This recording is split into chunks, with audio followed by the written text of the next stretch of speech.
কে আবার কল দিল? হ্যালো মামা, কি অবস্থা তোর? এই তো আমার অবস্থা চলে খুবই করুণ।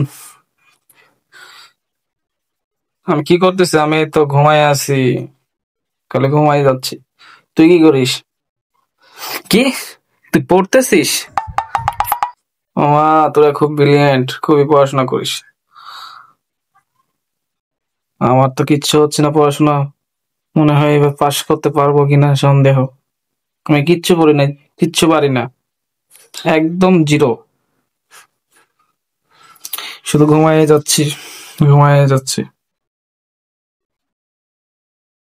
লাস্ট যে কতক্ষণ আগে আমি কলম খাতা ধরেছিলাম, তা তুই যদি জানতি তাহলে বিশ্বাস করতি।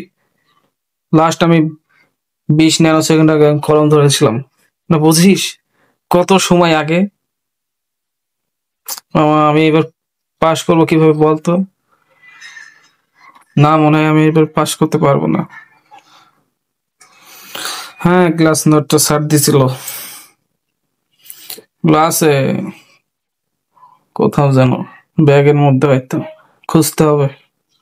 আচ্ছা, তোরা খুঁজে পাইলে জানাবো। কারণ খুঁজতে খুঁজতে পরীক্ষা চলে আসতে পারে, পরীক্ষার আগেও না পাইতে, পরীক্ষার পরেও পাইতে পারি। পাইলেই তোর দিমু, সমস্যা নেই। তো